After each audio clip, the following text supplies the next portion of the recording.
everybody, JC here with another TNI toy review. And for today's review, we're going to be taking a look at the brand new Wonder Woman movie 6-inch DC Comics Multiverse Wonder Woman figure from Mattel. Now this figure is part of the Ares Collect and Connect wave. It comes packaged in the same packaging we see with all the multiverse figures. You've got the red and black box with the figure clearly displayed in the window box. Up at the top, you've got the multiverse logo. You also have the Wonder Woman movie logo, since this is a movie figure. Down below, you have an image of Wonder Woman from the movie and the name. Off to the side, you have another image of Wonder Woman. And then on the back of the packaging, you have a look at the figures in the wave that you need to get in order to complete the Ares Collect and Connect figure. All right, let's get this open and take a look at what's inside. Okay, so here's a look at the figure outside the packaging along with the other contents. Now, it should be noted that this particular figure, is a Toys R Us exclusive. So first of all, this figure comes with the shield for the Ares Collect and Connect figure, and I think they've done a pretty nice job with the detailing on this. You've got this metallic finish that makes it look like it's an actual metal shield, and then you've got the handles on the back side. So overall, I think this is a pretty nice and detailed looking shield with the sculpting and everything. Then Wonder Woman herself comes with her own shield, and this is again pretty nicely detailed with the texturing and the sculpting, and you've got some darker grayish color, and then you've got some gold bronze color on it. So nice wash effect. It is a little bit smaller than Ares' shield. And this is something that she uses quite often in the movie, so it is a key accessory that, again, you see a lot in the movie. And then on the back, you just got, again, the double handles. Now, it's not really made for this, but you can kind of squeeze it on there around her hair so that the shield will stay on her back. And you do see her wear the shield on her back a little bit in the movie. So, again, I don't think it's really made to do that, but you can kind of make it work if you want to. And then you can just slide it over her hands and her arms, the left or the right, really doesn't matter, but she holds it pretty nice and tight. Wonder Woman also comes with a sword, and again, this is something that you see her use quite a bit in the movie. It plays a pretty key role in the movie, so I'm glad they included it. And pretty nice detailing overall. The paint applications are basic on this one, not as nice as what we see on the shields, but you got the gold on the handle, and then you've got the metallic silver on the blade, and you do have some sculpting detail on the blade and the handle, and this again looks pretty true to how the sword appears in the movie. Now, she'll hold the sword nice and tight in either hand. You may even need to take a hairdryer and loosen up the hands a little bit, the plastic on the hands, because she has a very tight grip, especially with this left hand. And then finally, she does come with a magic lasso. It's all rolled up, so there's not much you can do with it. You can technically remove it from this harness piece if you want to. You can unclip it here. It's kind of a pain to reclip it if you do that, but like I said, technically you can remove it if you want. It would have been cool if they'd maybe given us a second lasso so you could do something like rope people up, but as it is, you just get this one rolled up one. And it's got pretty nice detailing. You've got some texturing on the rope, and then you've got that gold metallic paint. It's done with a rubber type material, so you can kind of bend it a little bit. But like I said, there's really not much point in removing it from the harness piece since there's not a whole lot you can do with it.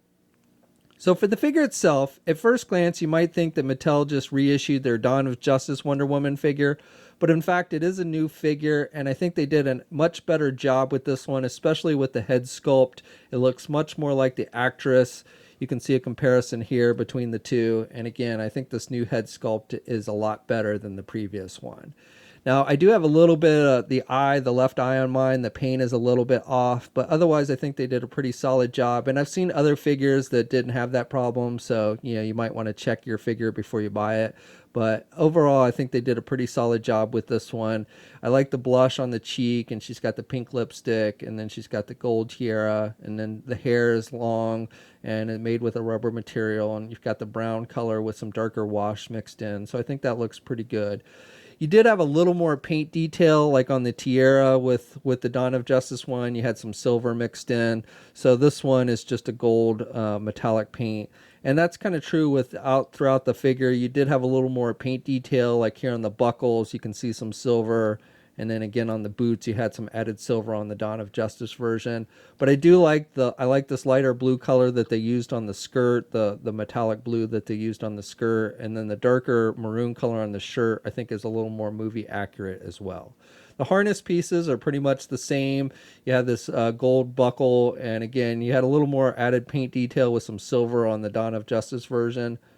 But in the end, like I said, I think this new figure is better just because the head sculpt looks so much more like the actress than on the previous version that they did. Now this figure stands just a little bit under 6.5 inches tall. And here's a comparison with the Mattel Multiverse Dawn of Justice Wonder Woman figure, which you can see is a little bit taller than this new Wonder Woman figure. And then also this is Mattel's cheaper 6-inch Dawn of Justice movie figure that they did. And this one is a little bit shorter. And here's a comparison with the Mafex Dawn of Justice Wonder Woman figure. And I actually like this Mattel head sculpt better than even the Mafex one, especially when you take into account that this figure only cost $20 and this one is much more expensive. Here's a comparison with the Mattel Multiverse Dawn of Justice Aquaman, Superman, and Batman figures. And I think the scale between these figures is pretty good. And here's a comparison with the 6-inch Multiverse Suicide Squad movie Harley Quinn and Deadshot figures from Mattel. And then finally, for one more comparison, here is the Mattel Multiverse 6-inch TV series Supergirl and Flash figures. So for articulation, you can turn the head to the left and to the right, even with the long hair. Now, she really doesn't have any back or forth movement with the head. Arms attached with your standard ball hinge joint at the shoulder, so she can get her arm out good. She's got good rotation at the shoulder. She does have a bicep swivel. She only has a single hinged elbow though, and she really can't bend her elbow very much. This is probably the most disappointing thing about the figure because you really can't get her arms in that kind of cross position for her bracelets where she's deflecting stuff, which is actually something you see her do in the movie a couple times. So that's probably, again, the most disappointing thing about this figure with the articulation. It would have been nice if they'd given us a double hinged elbow with that. Then you have rotation at the wrist, but no hinge joints, no ab crunch. You got a waist swivel. Legs are attached with those side hinge joints. She can do the splits about that much. The skirt piece does limit that movement some. And then she can get her leg forward about that much. And she can do her leg back about that much. She has a thigh swivel down low. Only has a single hinge knee, so she can bend her knee about that much. And then with the feet, you've got the hinges on the feet, but no rotation and no ankle pivot. And no peg holes on the bottom of the feet for this one. Okay, so that's my review. So overall, I think this is a pretty nice figure. I definitely think the head sculpt is much improved over the Dawn of Justice version, and in fact is on par with the Mafex one, which is a much more expensive figure. Now, the articulation is average. It's pretty much the same as we've seen with the other figures in the line, but I do like the accessories with this figure. I think they did a good job with the detailing on the accessories for this one. And if you're a fan of Wonder Woman, then I think this is one you'll definitely want to check out. Now, as I mentioned before, this figure is a Toys R Us exclusive, and it is available now. We'll have a full image gallery up at toynewseye.com. There'll be a link in the video description below.